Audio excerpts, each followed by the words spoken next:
किसी भी मुल्क की तरक्की के लिए, डेवलपमेंट के लिए फॉरेन डायरेक्ट इन्वेस्टमेंट, जिसको एफडीआई भी कहते हैं, ये बड़ा ज़रूरी होता है। जब बाहर से इन्वेस्टर्स आकर पैसा लगाते हैं, कारखाने लगाते हैं, इंडस्ट्रीज लगाते हैं, तो ना सिर्फ उस मुल्क की प्रोडक्टिविटी बढ़ती है बल्कि उस मुल्क के अंदर जॉब मार्केट भी स्ट्रेंथन होती है।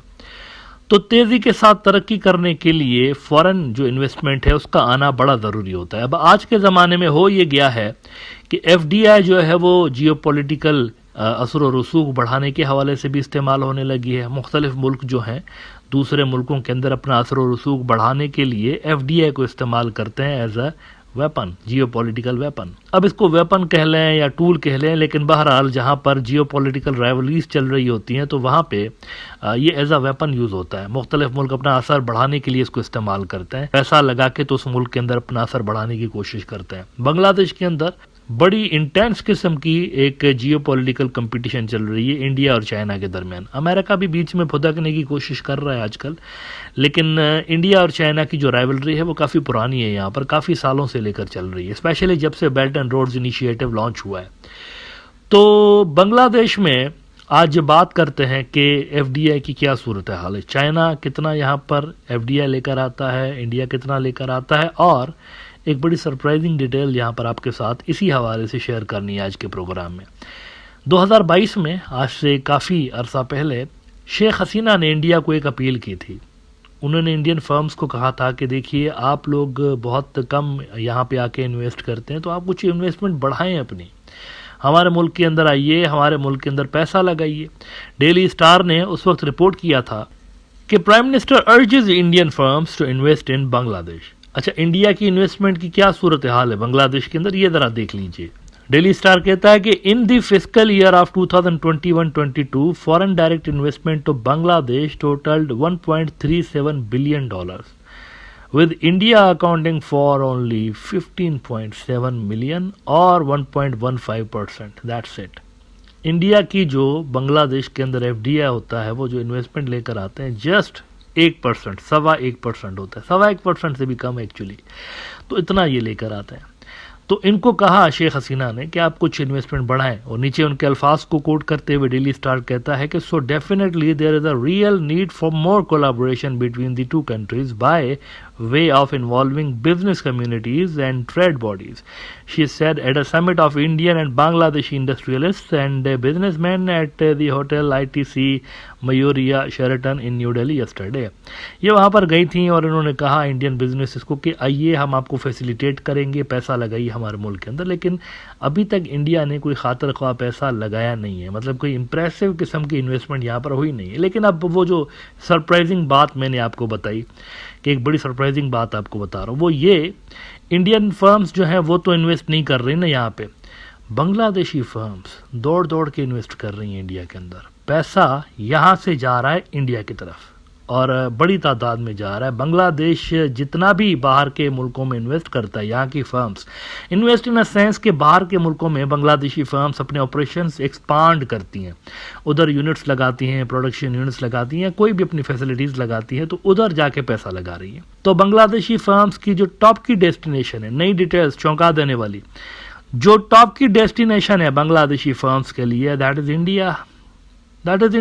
70% बांग्लादेश का टोटल एफडीआई जो बाहर के मुल्कों में वो इन्वेस्ट करती है उनकी फर्म, 70% वहाँ पे होता है। 100 में से 70 इंडिया की तरफ जाता है पैसा। और ये जो हैरानकुन डिटेल्स हैं, ये आज बिजनेस स्टैंडर्ड के अंदर रिपोर्ट हुई है। 70% of Bangladesh outward FDI went to India in 2023 according to Bangladesh bank data. Outward FDI by Bangladeshi firms has significantly increased, expanding to more than 22 host countries. 22 मुल्कों के अंदर बांग्लादेशी फर्म्स इन्वेस्ट करती हैं, लेकिन उसमें 70% इंडिया के अंदर होता है, 70%। अब मजीद डिटेल आप ज़रा देख लीजिए। इन 2023 द बिजनेस स्टैंडर्ड की इसी रिपोर्ट के अंदर वो मेंशन कर रहे हैं कि in 2023 net FDI into India amounted to $21.05 million, capturing a 70.45% share of the total. The UAE received $8.91 million, accounting for 29.8% of the total, while Nepal received $3.52 million and 11.78% share. यानी सबसे ज़्यादा यूएई से भी ज़्यादा वहाँ पर जाकर बांग्लादेशी फर्म्स इन्वेस्ट कर रही हैं। पिछले दिनों एक स्कैंडल आया दुबई लीक्स नाम का, और उसमें बताया गया कि वहाँ पर सबसे ज़्यादा जो प्रॉपर्टीज़ हैं वो कौन कौन से मुल्कों की है, तो पाकिस्तानियों का नाम दूसरे नंबर पर था दुबई में।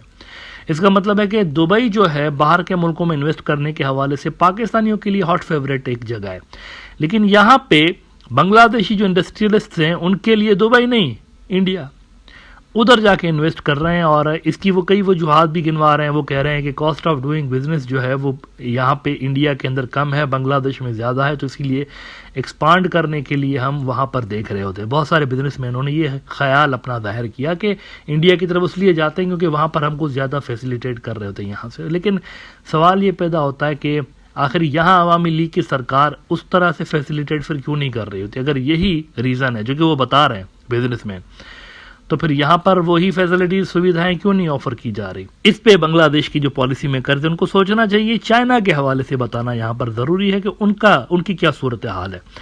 तो इस हवाले से आपको बता दूं कि चाइना यहाँ पर नंबर 1 है।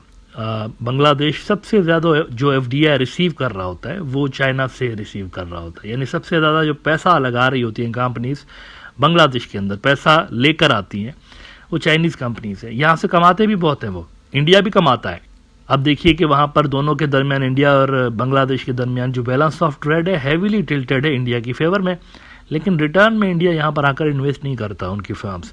जबकि दूसरी तरफ जो चाइनीज हैं जो कि नंबर 1 ट्रेड पार्टनर हैं बांग्लादेश के, वो सबसे ज़्यादा यहाँ से कमा रहे होते हैं लेकिन पैसा भी लेकर आ रहे होते हैं।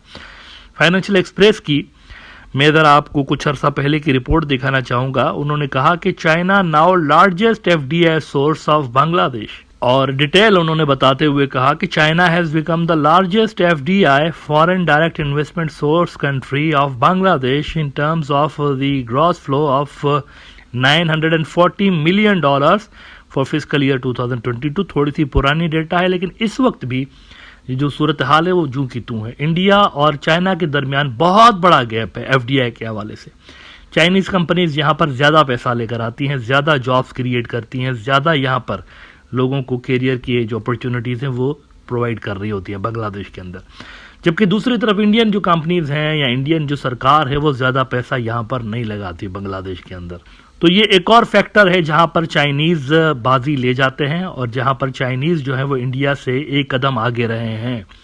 एफडीआई जो होता है उसका डायरेक्ट फ़ायदा वहाँ की लोकल पॉपुलेशन को होता है, मुल्कों को तो होता ही है, लेकिन ये लोकल आवाम से भी जुड़ा हुआ एक मुद्दा होता है, क्योंकि यहाँ एफडीआई जब आता है तो जॉब्स भी क्रिएट हो रही होती हैं साथ साथ। तो मेरे ख्याल से अगर न्यू दिल्ली के अंदर जो पॉलिसी मेकर्स हैं वो अगर चाहते हैं यहाँ पर कि कंपटीशन बना रहे और चाइना को वो टक्कर दें, तो उनको यहाँ पे थोड़ा सा इन्वेस्टमेंट करना पड़ेगा, बढ़ानी पड़ेगी इन्वेस्टमेंट बांग्लादेश के अंदर। अदरवाइज ट्रेड में तो पहले से ही चाइना यहाँ पे उनसे आगे निकल चुका है। ट्रेड के हवाले से, डिफेंस के हवाले से आप देखिए कि बांग्लादेश की मिलिट्री का सबसे बड़ा जो सप्लायर है वो चाइनीज़ ही है।